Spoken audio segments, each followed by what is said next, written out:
All right, this is Amos. We are continuing with change orders. We're now going to talk about time extension calculator. Now, remember that we used the same button before to go to delay claim. Either way, both overtime and delay are part of time extension calculator. Pressing in here, you will see that it's split into two.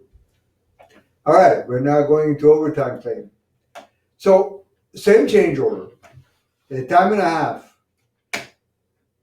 We are at $1,575 for time and a half. So the note says in here, if double time is selected, then the total labor is duplicated here to allow for double time. If time and a half is selected, then the total labor is added here to allow for time and a half. All right. Everything else, all the information is transferred in here already from the change order. The only thing you need to do in here is calculate the supervision for overtime.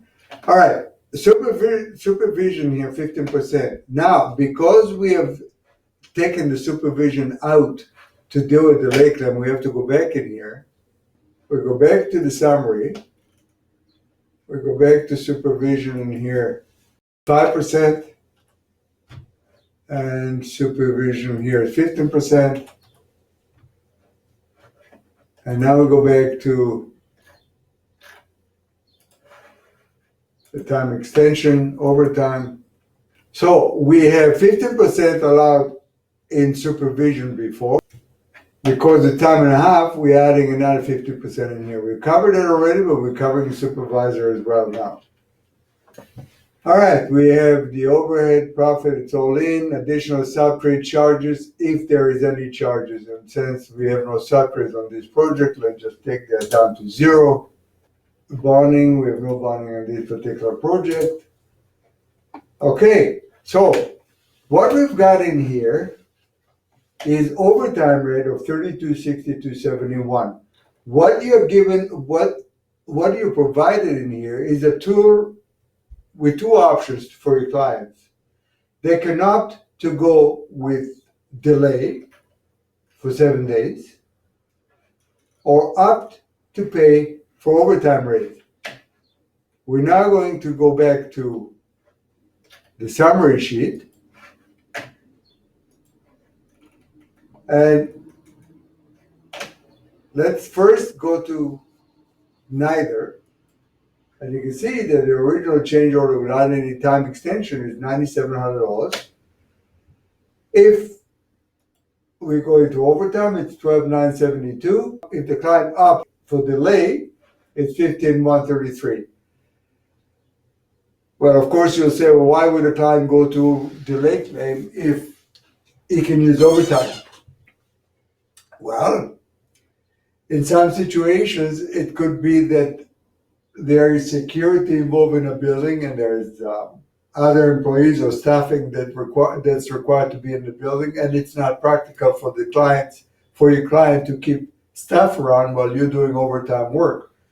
By the time you add their costs to yours, to that $12,972, it could exceed the $51,33. So don't discount it lightly. Offer your client both options, delay claim, overtime.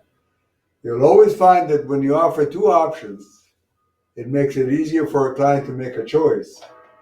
If you offer one option or no option and just one price, there's always questions asked. So give them both options. All right, anything you want to add, Dan? Okay, I'm going to go back to the time extension calculator. And you'll see that for both the delay claim and the overtime claim, which we'll look at in a second, if this is a standalone delay claim and not a part of the change order, you have the option of, just as you did with the change order, of printing it, of emailing it directly to your client, or of creating a PDF for your files. Here it is for the overtime calculator, same options. So you can, if it's a standalone, you can print it and email it. To summarize what we said, this calculator can be used either as an extension to your change order, but it should be included too. If there's a delay in any way, and there is no change order that you can add or any addition to a contract without project delay, unless you're changing materials but not extending the labor. Anytime you're extending labor or adding labor, you're extending. So this is a tool that allows you to either price a change order and include the extension, or to use it as a standalone if you want to put a claim for a delay claim at the end of a project. Okay, we're done. We're moving back to the home page.